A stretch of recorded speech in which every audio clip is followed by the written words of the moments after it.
mes chers élèves. Dans cette séance, nous allons traiter un exercice qui concerne les caractéristiques de dispersion. Alors, comme j'ai dit, mes chers élèves, nous allons maintenant traiter les caractéristiques d'un exercice qui concerne les caractéristiques de dispersion. Donc, vous avez donc étudié en statistique. Alors, on va entamer tout d'abord, on va rappeler un peu qu'est-ce qu'on entend par les caractéristiques de dispersion. Donc, comme vous avez vu les caractéristiques donc de position, ces paramètres permettent de chiffrer la variabilité des valeurs observées autour d'un paramètre de position, à savoir, qu'on va voir après, c'est la moyenne arithmétique. Ils servent à caractériser la dispersion, c'est-à-dire le regroupement ou l'éloignement des observations, évidemment autour de la moyenne arithmétique.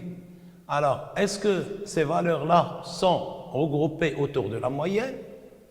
Dans ce cas-là, nous allons dire qu'il y a faible dispersion. Ou dans le cas inverse, est-ce qu'ils se trouvent éloignés, plus écartés de la valeur moyenne?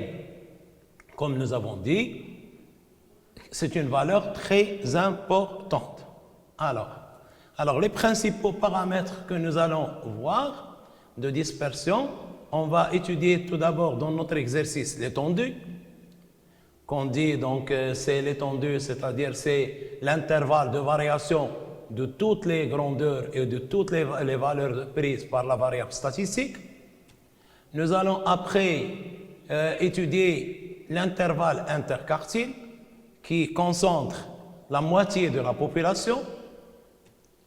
Nous allons aussi étudier un indicateur qui est très important, essentiel au niveau de la dispersion, à savoir la variance et le quartile.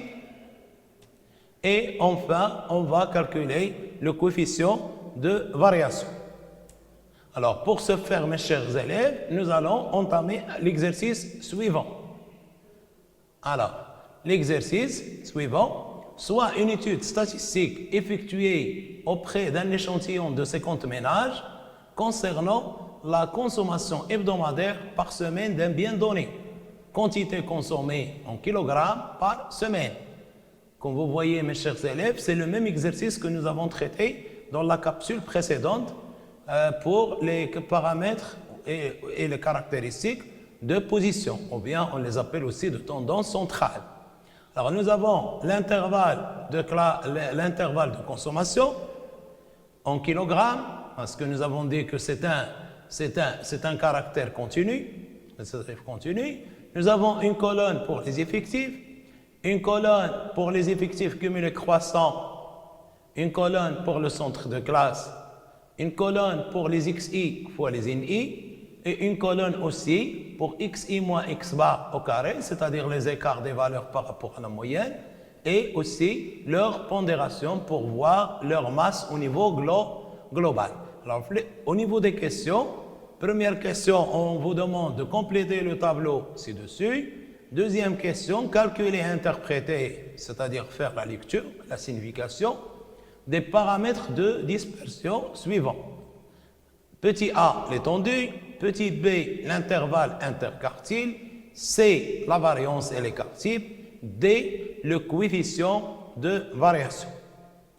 Alors, on va donc maintenant, mes chers élèves, passer à la réponse. Alors, on va tout d'abord faire un extrait du tableau statistique. Voilà. Donc, nous avons l'intervalle de consommation XI de 0, classe 2, 0, 2, jusqu'à la valeur la plus élevée, c'est 10, de 8 à 10. Et nous avons les effectifs. Alors, on va voir que la valeur minimale prise par la variable, c'est 0. Alors que la valeur maximale prise par la variable est 10. Donc, nous pouvons dire donc déjà que toute la population, les 50 ménages, consomment entre 0, c'est-à-dire qu'ils ne consomment pas de biens, et 10 kg par semaine. Donc maintenant, on va calculer les paramètres de dispersion.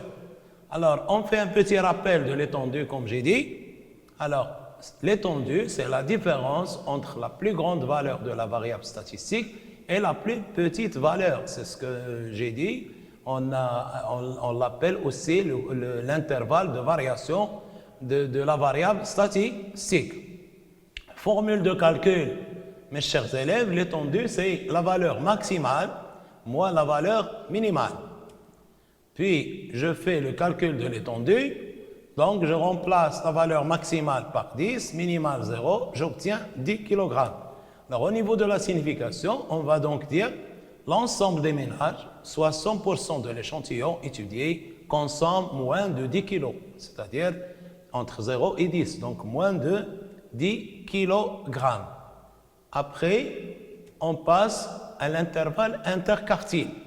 Alors, comme vous avez vu au niveau du cours, un petit rappel, c'est l'intervalle qui concentre 50% des observations de la population en laissant à droite 25% et à gauche 25%. L'amplitude de cet intervalle est appelée écart interquartile. Alors, formule de calcul, l'intervalle interquartile est égal au troisième quartile moins le premier quartile. Donnez, mes chers élèves, c'est le premier quartile.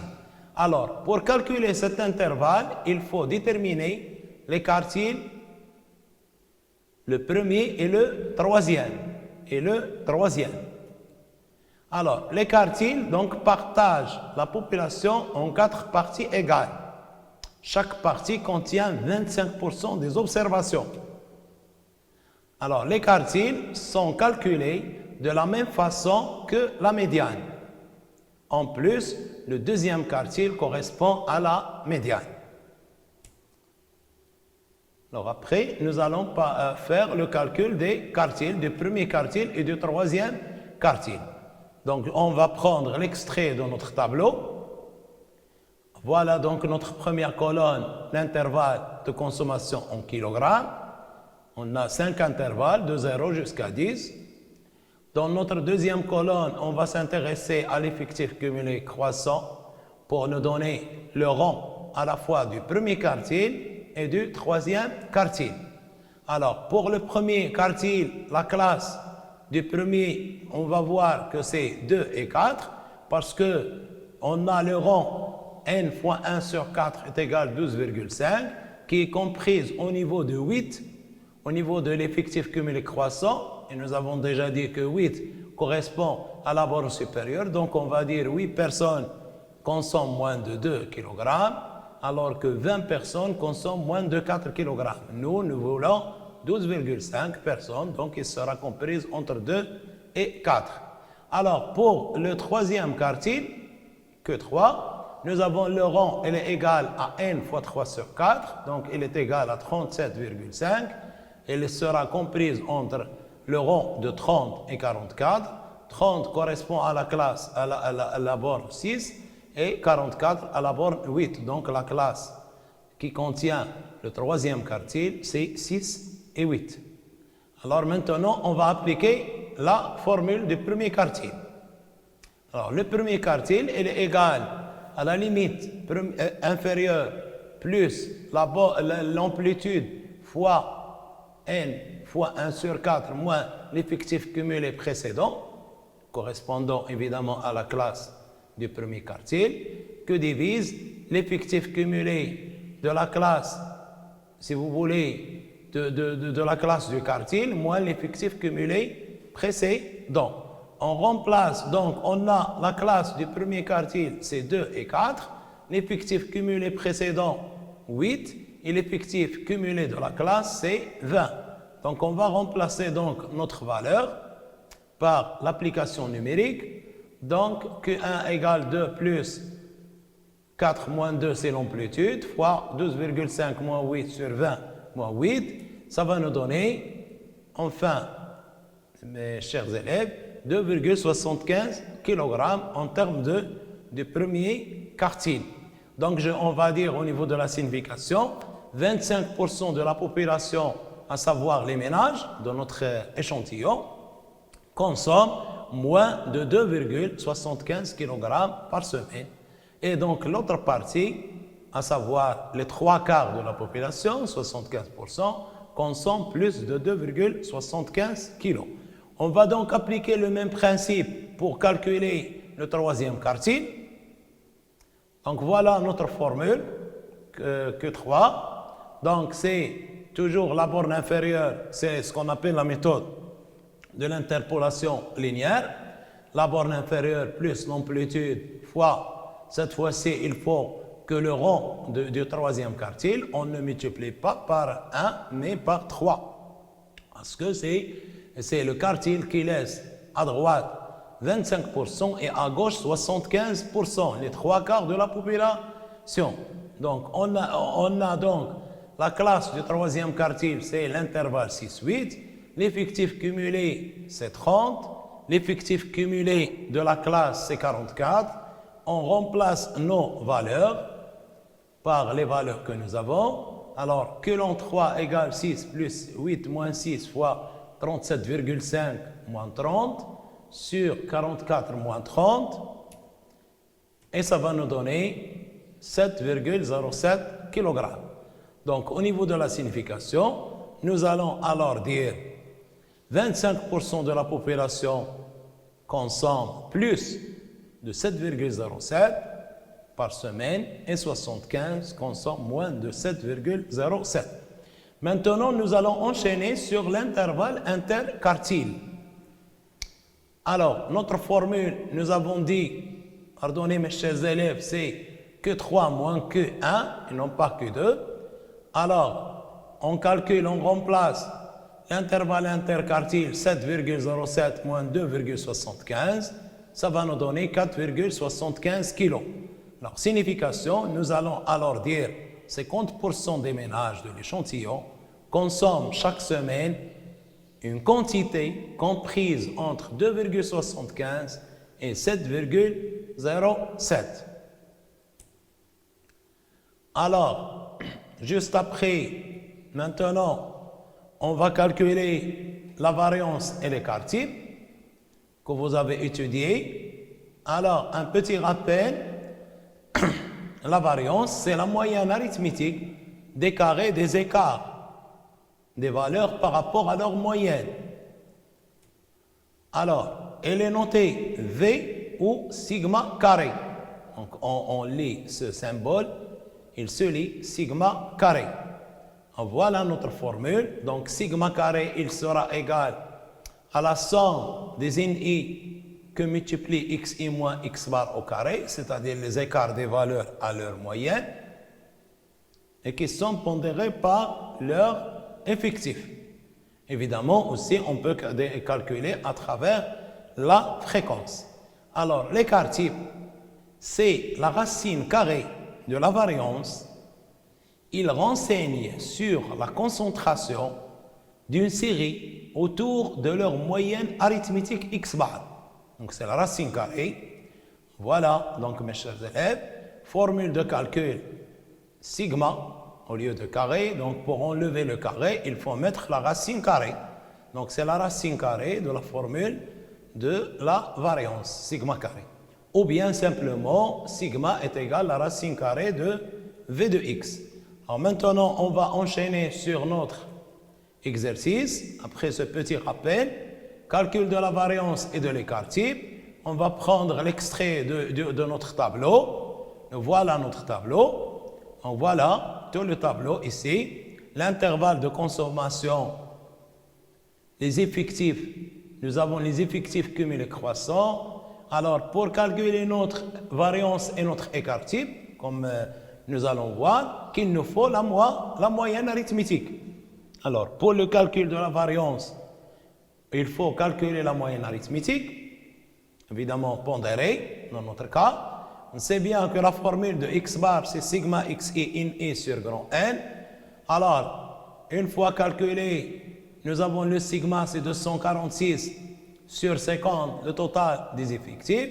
Ça me donne 4,92 kg en termes de moyenne.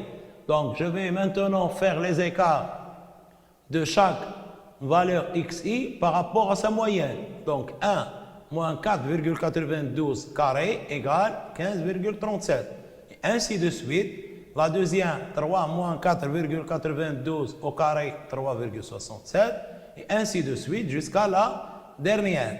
Puis chaque valeur va être multipliée par son effectif, c'est-à-dire le nombre de fois de répétition, par son coefficient, par son poids ou sa pondération. On l'appelle aussi la pondération. Donc, à travers ça, vous allez voir, mes chers élèves, au niveau des calculs, j'ai pris 2 chiffres après la virgule, c'est-à-dire j'arrondis au centième près. Donc, pour la première, je vais mettre 15,37 fois 8, ça me donne 122,96. Pour la deuxième, 3,67 fois 12, ça me donne 44,28. Et ainsi de suite. Puis, je calcule mon total de sigma xi moins x bar, le taux au carré fois ni, qui me donne 327,95. Alors, juste après mon tableau statistique, maintenant, je vais exploiter les valeurs que j'ai dans le tableau pour calculer la variance. Alors, je pose ma formule statistique qui est très importante, mes chers élèves. La variance, appelée aussi en anglais standard, c'est le standard deviation. Alors, sigma carré est égal à sigma ni xi moins x bar au carré sur n. Et je remplace les valeurs. Je sais bien que la somme des écarts au carré pondéré aux effectifs, c'est 327,95 que je divise par 50. Ça va me donner 6,56 kg. Maintenant, je vais faire la signification de la valeur que j'ai obtenue, à savoir la variance statistique, non pas standard deviation, c'est l'écart type. Alors, au niveau de la signification, donc je vais dire donc en moyenne le carré des écarts, des valeurs de la variable statistique, s'écarte, il s'éloigne, mais là c'est pas, il s'éloigne de 6,56 kg par rapport à la moyenne. Leur moyenne, sachant bien que nous avons trouvé une moyenne de 4,92 kg. Donc, maintenant, on va calculer l'écart type. Parce que là, c'est le carré. Pour enlever le carré, il faut mettre la racine. Alors, mes chers élèves, c'est l'écart type qu'on appelle en anglais standard deviation.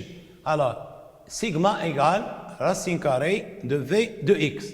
Donc, je remplace la racine carrée de v de x. Ça va me donner racine carrée de 6,56. Ça va me donner 2,56 kg que je vais faire interpréter et lire attentivement parce que c'est une valeur très importante au niveau de la statistique descriptive parce que, comme j'ai dit l'autre fois, la statistique, c'est la science donc des chiffres et des nombres et qui constitue une science qui nous aide à prendre des décisions, à étudier certains phénomènes économiques, sociaux, etc.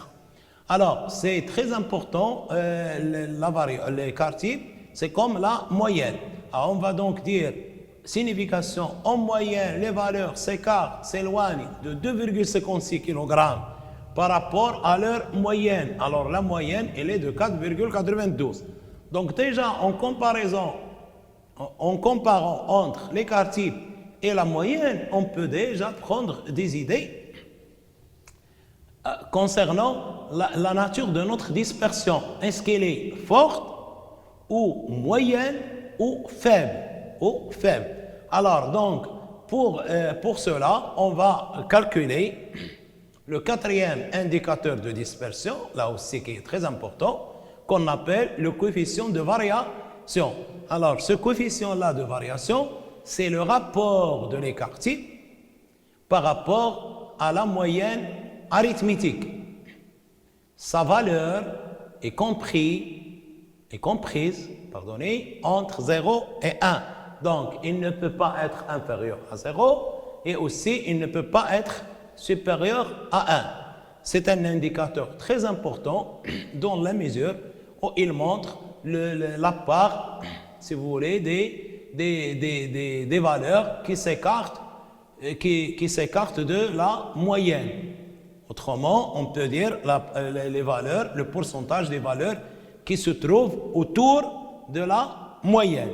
Alors, en appliquant notre formule, voilà notre formule, coefficient de variation égale écart type sur x bar, standard deviation sur la moyenne, arithmétique simple, parce que comme nous avons dit qu'il y a plusieurs autres types de moyennes, moyenne géométrique, harmonique.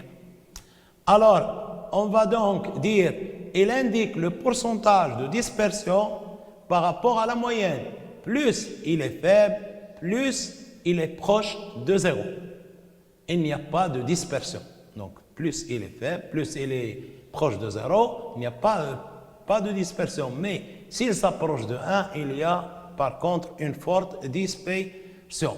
Alors, voilà notre application de formule.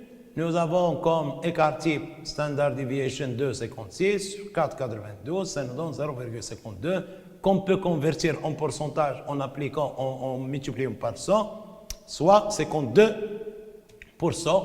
Donc, au niveau de la signification, mes chers élèves, donc je vais dire, on peut dire que 52% des valeurs s'éloignent par rapport à leur moyenne.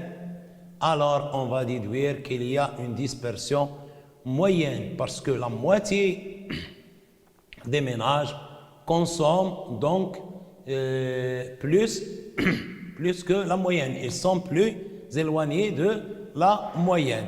Donc, mes chers élèves, donc, je vais vous dire merci de votre attention et bon courage et aussi bonne préparation et je vous remercie.